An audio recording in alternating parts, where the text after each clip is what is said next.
ময়মনসিংহ থেকে যোগ দিচ্ছেন সহকর্মী সুলতান মাহমুদ কনিক। কনিক, আরো বিস্তারিত জানতে চাচ্ছি।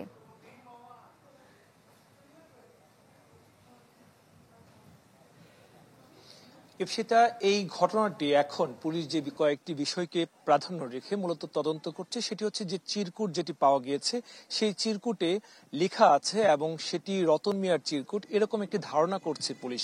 যদিও রতন মিয়া নিজেও কিন্তু তার গলা কাটা হয়েছে এবং মেয়ে সহ দুজন তারা কিন্তু মারা গিয়েছে।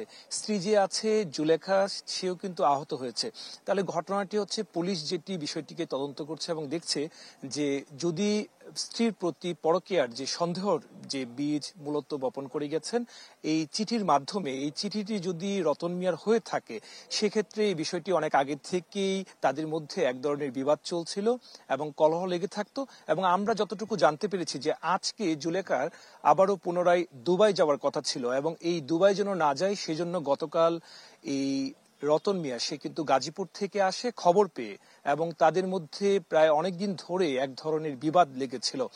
এবং পরিবারের যে অভিযোগ, মূলত রতন মিয়ার পরিবারের অভিযোগ করেছেন যে তার ছেলেকে ডেকে নিয়ে এই হালুয়াঘাটে শ্বশুরবাড়ির লোকজন তাকে হত্যা করেছে। পাশাপাশি যে দুজনকে সন্দেহজনকভাবে জিজ্ঞাসাবাদের জন্য পুলিশ মূলত আটক করে নিয়ে এসেছেন শ্বশুর শাশুড়ি রতন মিয়ার, সেই পরিবারের অভিযোগ, সেই পরিবারের দাবি তারা বলছেন যে এটি কখনো হতে পারে না এবং রতন মিয়া এবং তার সন্তানকে অবশ্যই হত্যা করেনি শ্বশুরবাড়ির লোকজন, এটি তারা দাবি করছে। এখন পুলিশ মূলত তদন্ত করে দেখছে কেন, কি কারণে এই হত্যাকাণ্ড। ইপসিতা, অনেক ধন্যবাদ আপনাকে।